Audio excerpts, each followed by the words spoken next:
Hey guys, এটা তো আমরা প্রতিদিন প্রত্যেকেই ব্যবহার করি, বাট এটা আসলেই যে কতটা শক্তিশালী সেটা কি আমরা কেউ জানি? Today we are going to push this LED bulb to the limit. আজকে হবে এটার ডুরাবিলিটি টেস্ট। লেটস সি এটা কি থাকবে নাকি ভেঙে চুরমার হয়ে যাবে। আমাদের আজকের সাবজেক্ট হলো এই এলইডি বাল্ব। এটাকে আমরা তিনটি লেভেলে টেস্ট করব।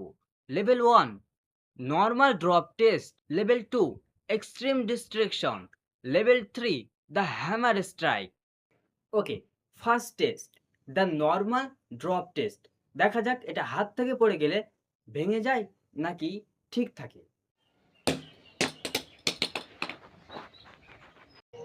এবার লেভেল 2 এক্সট্রিম ডিস্ট্রাকশন। এখান থেকে রক্ষা পাওয়া প্রায় অসম্ভব। Let's see if it's truly unbreakable.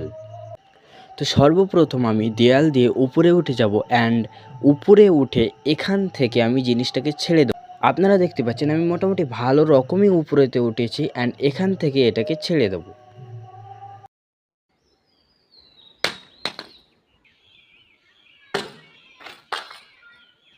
O my god, আপনারা কি দেখতে পাচ্ছেন? Just a teeny scratch, just একটা সিম্পল স্ক্র্যাচ পড়েছে, কিন্তু মোটেও ফাটেনি। I can't believe it. এই বাল্বটা তো আসলেই অনেক শক্তিশালী। Now the final round, the hammer strike.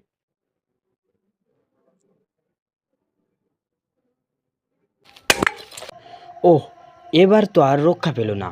Total destruction. আপনারা তো দেখতেই পাচ্ছেন এটা পুরোপুরি টুকরো টুকরো হয়ে গিয়েছে। It actually shattered into pieces. বন্ধুরা, লেভেল 2তে মাত্র একটা স্ক্র্যাচ পড়েছিল, কিন্তু হাতুড়ি এটাকে শেষ করে দিল। আপনাদের কি মনে হয় কমেন্টে জানান। ভিডিও ভালো লাগলে subscribe for more extreme test. দেখা হচ্ছে পরের ভিডিওতে। Bye by.